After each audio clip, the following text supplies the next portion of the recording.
साथियों, सदैव कर्म करो परंतु फल की इच्छा मत करो। इसलिए ही कहा गया है कि कर्मण्येवाधिकारस्ते मा फलेषु कदाचन। साथियों, आपके जीवन में जब भी कोई समस्या आती है तो क्या आपने सोचा कि है कि हमारे ईश्वर ने हमारा भाग्य ऐसा ही क्यों लिखा है? नहीं, हम तो केवल उस ईश्वर को ही इसके लिए दोषी ठहरा देते हैं और हम उस ईश्वर से इसे ठीक करने की प्रार्थना भी नहीं करते। परंतु साथियों, याद रखें, हमारा भगवान जिसने हमें रचा है वह हमें कभी बीमारी, गरीबी, संघर्ष या प्राकृतिक आपदाएं नहीं दे सकता, क्योंकि हमारी इस दुनिया में सब कुछ कर्म के सिद्धांत के आधार पर काम करता है। जो कर्म आप और हम करते हैं उसी का फल आपको और हम सभी को इस जीवन में मिलता है, क्योंकि किसी भी कर्म का ये अटल सिद्धांत है कि हर कर्म चाहे वो अच्छा हो या बुरा उसका फल अवश्य मिलता है।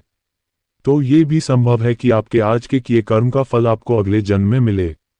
हमें अपने जीवन में अच्छे कर्म से पुण्य की प्राप्ति होती है और बुरे कर्म के कारण पाप का फल भोगना होता है। इन दोनों ही स्थिति में हमें जन्म लेना ही होगा। इसलिए हमें अपने जीवन में किए गए सभी कार्यों को ईश्वर को समर्पित कर देना चाहिए कि हे प्रभु, जो करना है आप ही ने करना है। साथियों, याद रखें, आप ही अपने भाग्य के निर्माता हो। आप स्वयं ही अपने ज्ञान और शक्ति के द्वारा अपना अद्भुत भाग्य बना सकते हैं, क्योंकि सर्वप्रथम कर्म का हिसाब हम स्वयं करते हैं, क्योंकि कार्य करते समय ही हमारी आत्मा उसकी अच्छाई ज़ेड बुराई का एहसास करा देती है, परंतु हम फिर भी उस कार्य को करने में तत्पर रहते हैं। सबसे पहले तो हम इस बात को स्पष्ट कर लें कि हर छोटे बड़े और अच्छे बुरे कर्म का फल मिलता ही है और हर कर्म का फल अलग अलग मिलता है, अर्थात बुरे कर्म के फल अच्छे कर्म के फल से पीछे नहीं हटते।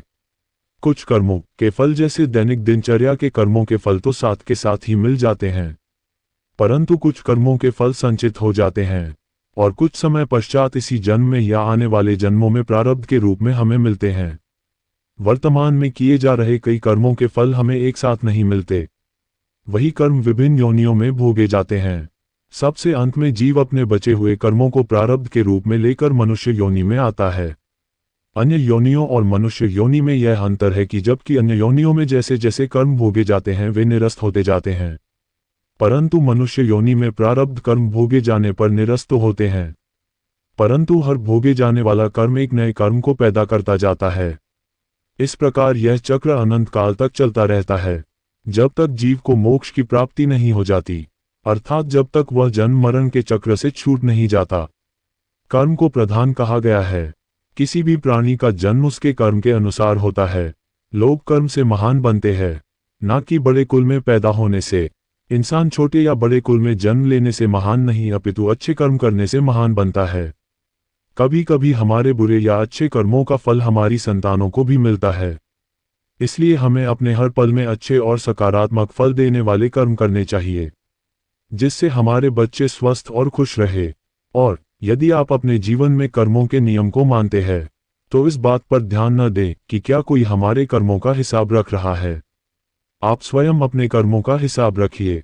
यदि कुछ ऐसे कर्म हो जो आपको गलत लगते हैं तो उसको सही करने के लिए जो बन सके कीजिए।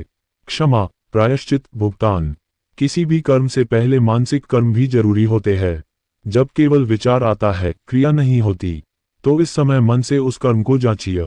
यदि आपकी अंतरात्मा कहती है कि यह कर्म गलत है तो शक्ति के साथ मिलकर ऐसे कर्म ही न करे।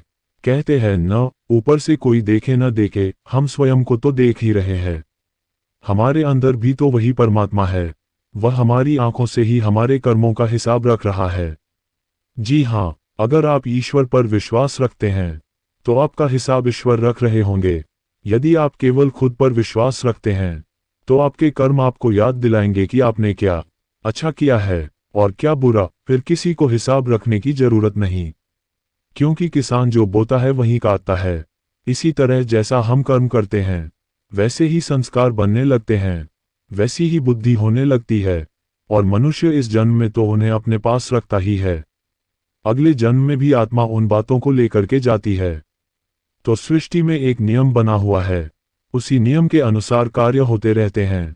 आप सोचें कि कोई एक व्यक्ति बैठ करके इस प्रकार से सारे जीवों के धर्म कर्म का हिसाब नहीं रख सकता। वस्तुतः आत्मा के संस्कार में आत्मा के अंदर ऐसी बातें दर्ज होती रहती हैं और उसी हिसाब से वह आगे कार्य करता रहता है।